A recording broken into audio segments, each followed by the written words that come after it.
This is the latest Remnant Fly. If you have been following any of these are basically made out of remnant materials from other projects and other classes, little snippets and things. There's a link down in the description that will explain a video that explains what the Remnant Flies basically are.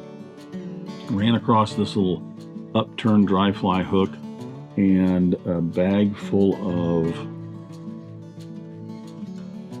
some Rooster saddle, dry fly saddles, and decided to go ahead and see if I can't tie up a little black gnat or something. Put on a little piece of yarn right on the front there to provide a little bit of an indicator, which may or may not work. I don't know if this is a dry fly. You're going to apply some floating on that so it is synthetic, it won't absorb any water. But anyway, I just thought it was kind of interesting little fly, a little kind of black gnat thing made with some leftover materials. That's the latest Remnant Fly. I'll get started tying.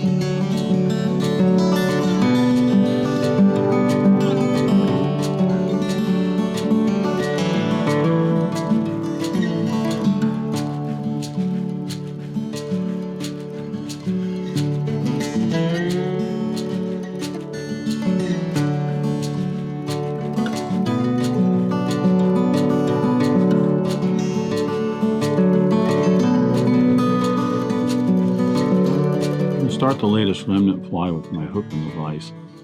It's a dry fly hook, but with an upturned eye. Can't remember the model number. I will endeavor to look that up and include that in the description down below. This is about a size 16 hook, looking at it. Maybe 14, but I'm thinking about a 16.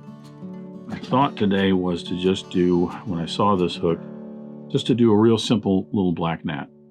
It's going to be basically a dry fly hackled polymer body with a little bit of egg yarn tied in the front just to give it a little bit of an indicator out front. That's it. Black gnats are very popular dry flies in a lot of different circumstances. They work very, very well, and I just thought this would be a quick and easy little remnant fly. For thread, I'm going to use a Danville 6/0 in black. I'm going to attach my thread behind the eye of the hook. I'm going to run that down about the bend of the hook. Break that off. I'm going to go ahead and tie in this hackle right here because it's going to basically just be polymer from the back to the front.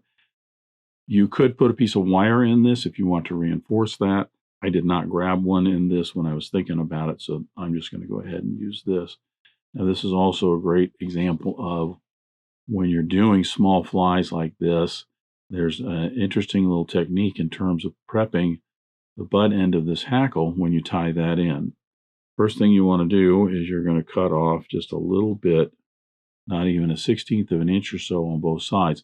These little barbs that you leave on here are going to be a nice anchor for the butt end of this hackle. However, if I tie this in just the way it is right now, and I start to wrap this forward, you'll notice what happens is I can end up with some of these hackles that get lashed down and pointing backwards like this. It's kind of like a tail. That's the effect you want to go for, then good. But I don't. I want them nice and perpendicular. So what I'm going to do is I'm going to peel off just about another 1/16 of an inch of barbs right above the ones that I just cut. This will give me a wrap or two of the rachis of that feather before the barbs start to engage with the shank and start to stick out, and they will stick out nice and perpendicular. I did an elk hair caddis video not too long ago, and I did this in that one too. See, I have that bare rachis right there. Now I'm going to wrap forward just a little bit. Now I'm going to use some egg yarn here simply because it's what I had. You could use some polypropylene if you want on this. Egg yarn might not be the best. This is more of an indicator. It's not necessarily for floating or anything like that. This is just an indicator for you to be able to possibly see your fly out on the water a little bit. You're going to put some floatant on this anyway. So this is a synthetic fiber, so it won't absorb water, but with that floatant on there, it will certainly help it to stay on the surface. I'm going to attach that here, wrapping this down. I just want to wrap all that in. I'm going to advance my thread forward and touching turns to right up behind the eye of the hook, because I want this to just kind of stick up behind the eye of the hook. That way, as this is riding on the water, I'll trim this in a minute and just have a little tuft up there. So I'm going to go ahead and put a little bit of head cement along the shank here. This is going to just help to anchor that a little bit. Again, you could put in a piece of wire if you wanted to. If you're going to tie some of these, I did not grab that, didn't think of it. Now I'm going to go ahead and wrap this hackle in. And I hope this is long enough, because this is basically going to get wrapped in all the way up the hook shank. You could open it up just a little bit. But a lot of your black gnats, that's just the way they're tied in. Get my hackle pliers here. Shorten that up a little. They're generally just tied right in front of each wrap, so you get basically just a bushy, dry fly hackled hook. Your long dry fly saddle hackles work really, really well for this. I think this one is going to be long enough.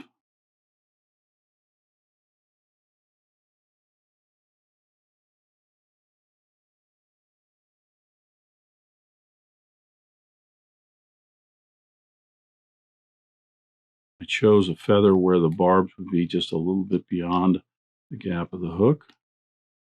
That way I would have plenty of buoyancy. And I'm going to just get this one. Had a longer feather, I probably would have wrapped it a little tighter on the back end. I think I've got it.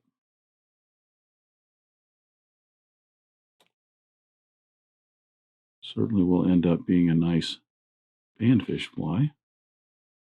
I'm going to trim away the excess here.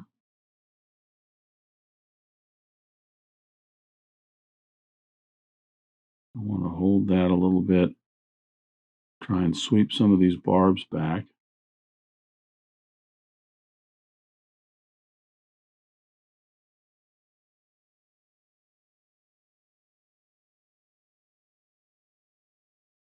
And I got some that are right under here not wanting to cooperate with the sweep. So I'm going to go ahead and wrap this a couple of times and just trim those out.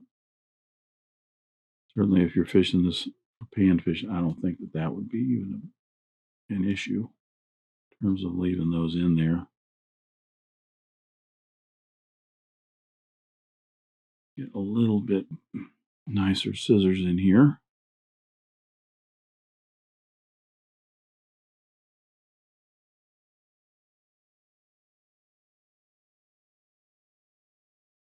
There you go.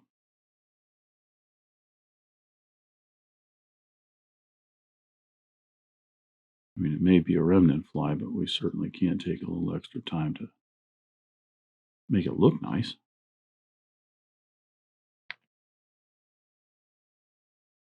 So again, I'm going to hold this up here, sweeping most of that back. That's just going to open up this area for me to put a head in here. Put in a 4 or 5 turn whip finish. Wait a minute, actually. So I don't have to work around this yarn with that whip finish. I'm going to go ahead and trim this. And again, I'm going to trim this just maybe 1/4 of an inch or so, maybe the same length as the hackle barbs. And that is just for visual reference for you.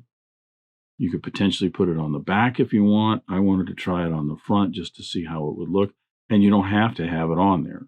So if you don't want to, then don't put that on there. Try and sweep some of these barbs back. They're getting caught up in the... There we go. All right, hold on a second. The other thing, this egg yarn is kind of soft stuff. I just happen to have it sitting on my desk, so I thought I would give it a try. And it may not be the best thing in the world for this. See if I can't some of these barbs out of the way and keep that up there like that.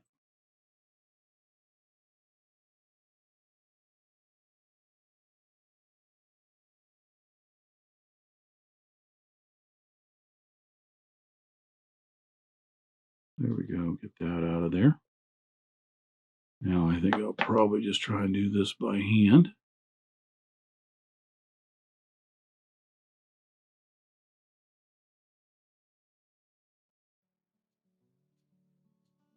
All right, I'm just going to get a 3-turn in there. There we go. Now I'm not trapping in so many barbs and yarn and everything on it.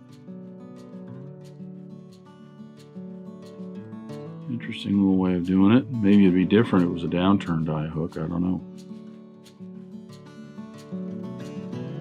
Proverbial head cement.